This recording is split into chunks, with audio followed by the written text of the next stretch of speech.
போகட்டும், அன்போட கோவம் தனியிடும். அவனே அங்கிருந்து வந்துருவான். அப்படி அவன் வரலன்னா அவனை எப்படி வரவழைக்கணும்னு எனக்கு தெரியும். அதுக்குள்ள முந்திரி கொட்டை மாதிரி யாரும் எதுவும் பண்ணி தொலைச்சிடாதீங்க. கண்மணியை பொறுத்த வரைக்கும் இது ஒரு காதல் கல்யாணம். ஆனா நீங்க என் மேல வச்சிருந்த காதலை மறைச்சு அவளை உங்க அம்மாவுக்காக மனைவியா ஏத்துக்கிட்டீங்க. ஆனா உங்க மனசுல நான் மட்டும் தான் இருந்தேன்.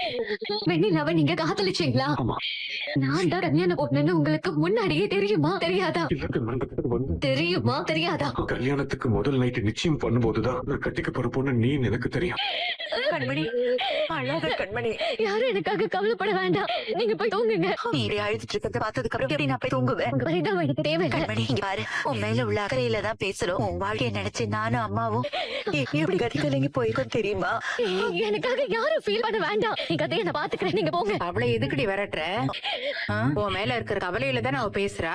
இப்படித்தான் மாப்பிளை புரிஞ்சுக்காம அவரை அவமானப்படுத்தி அனுப்பிட்டேன். மா ப்ளீஸ், நானே நொந்து போயிருக்கேன். நீ மறுபடியும் ஆரம்பிக்காத. இங்க பாரு, உன்னை திட்டுறதுக்காக நான் எழுந்து வரல கண்மணி. ஆனா உன்னை பெத்தவங்கிற முறையில உன் வாழ்க்கையை நினைச்சு எனக்கு பயமா இருக்காதா?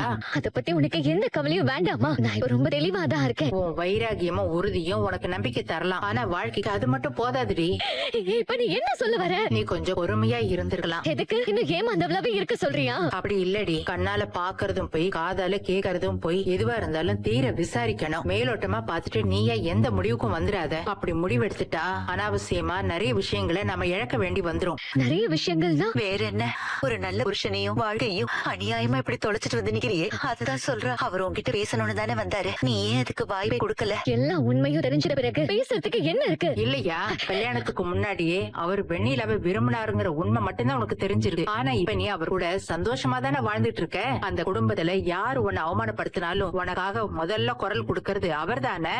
அதுல இருந்தே அவர் உன் மேல அன்பு வச்சிருக்காருன்னு புரியல? அது எல்லாமே அவர் அம்மாவுக்காக அவர் நடிச்ச நடிவு. தப்பு கண்மணி, உன் கோவத்துல நிஜம் என்னன்னு கூட யோசிச்சு பார்க்க மாட்டேங்கிற. அப்போ இவ்வளவு நாள் நீ அவரோட சந்தோஷமா இருந்ததெல்லாம் பொய்யா?